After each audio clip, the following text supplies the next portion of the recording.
ప్రపంచ మత్స్యకారుల దినోత్సవం సందర్భంగా మన కొవ్వూరు నియోజకవర్గంలో ఉన్న గోదావరి తల్లిని నమ్ముకుని బ్రతుకుతున్న ఎంతోమంది మత్స్యకారులకు అండగా ఉండడానికి వాళ్ళకి ఉపాధిని కల్పించడం కోసం ఈ రోజున 20 లక్షల చేప పిల్లలని గోదావరిలోకి వదలడం జరిగిందండి. ఈ రోజున ప్రతి ఒక్క వర్గాన్ని కూడా ఏమాత్రం వదిలిపెట్టకుండా గౌరవ ముఖ్యమంత్రి వర్యులు అందరినీ కూడా ఆదుకోవాలి, వాళ్ళందరికీ కూడా మన ప్రభుత్వం అండగా ఉండాలన్న మంచి ఉద్దేశంతో ఈ రోజున పరిపాలన కొనసాగిస్తున్నారు.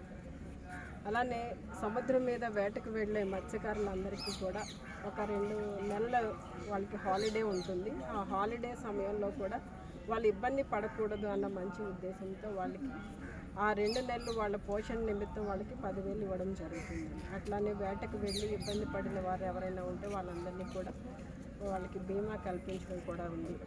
ఈ రోజున మనం అందరం కూడా అంటే వైఎస్ఆర్ పార్టీ అంటే వై అంటే యూత్, ఎస్ అంటే శ్రామికులు, ఆర్ అంటే రైతులు. శ్రామికులను గుర్తించిన ఏకైక ముఖ్యమంత్రి మన జగనన్న. ఈ రోజున శ్రామికులుగా ఉన్న వీరందరినీ కూడా గుర్తించి వాళ్ళని ఏ విధంగా ఆదుకోవాలి, ఏ విధంగా మనం సపోర్ట్ చేయాలి, వాళ్ళందరికీ కూడా అన్ని విధాల ప్రభుత్వం అండగా ఉండాలన్న ఉద్దేశంతో ఈ రోజున ప్రతి ఒక్క కార్యక్రమాన్ని కూడా చేపట్టడం జరుగుతుందండి. ఈ రోజున మరి ఇక్కడ వదిలిపెట్టిన ఈ 20 లక్షల చేప పిల్లల వలన ఒక 3,000 కుటుంబాలు ఈ రోజున ఉపాధిని పొందడానికి అవకాశం ఉంది.